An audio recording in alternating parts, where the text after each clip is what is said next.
මේ තියෙන්නේ පාසල් විද්‍යාගාරයේ නිර්මාණය කරන ලද ඇසක ඇටවුමක්. ඇසක අපි දන්නවා කාචයක් තියෙනවා. ඒ කාචය දීඋත්තල කාචයක්. එතකොට මේකේ සවි කරලා තියෙන්නේ දීඋත්තල කාචය.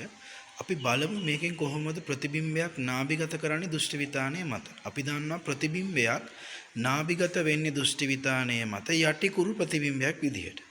එතකොට මේ ඇසේ මේ තියෙන්නේ දෘෂ්ටිවිතානය. ඒක සවුකොලයක් කලවලා තියෙන්නේ සිදුරක් සාදලා. දෘෂ්ටිවිතානය මත ප්‍රතිබිම්බයක් දැනටත් නාභිගත වෙලා තියෙනවා. මෙන්න මේ එළියේ පේන දර්ශනය. ජනේලිය එහා පැත්තේ තියෙන අඹ ගහේ කොළ අතු ටිකක් අපිට පැහැදිලිව පේනවා.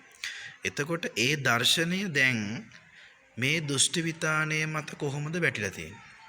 ඔයගොල්ලන්ට පේනවා ඇති දර්ශනය යටිකුරු ප්‍රතිබිම්බයක්. මේ තියෙන්නේ මේ කොටසේ තමයි තියෙන්නේ අඹ ගහේ කොළ ටික. එතකොට මේ උඩ කොටසේ තමයි තියෙන්නේ කොළ නැති කොටස. එතකොට දැන් අපිට පැහැදිලිව බලා ගන්න පුළුවන් වෙනවා දෘෂ්ටිවිතානයේ මත ප්‍රතිබිම්බයක් නාභිගත වෙන්නේ කොහොමද? යටිකුරු ප්‍රතිබිම්බයක් විදිහට තමයි නාභිගත වෙන්නේ. ඊට පස්සේ මේක දෘෂ්ටික ස්නායු මගින් මොළයට පණිවිඩය අරගෙන යනවා මොළයේ දෘෂ්ටි සංවේදී කොටස වෙතට.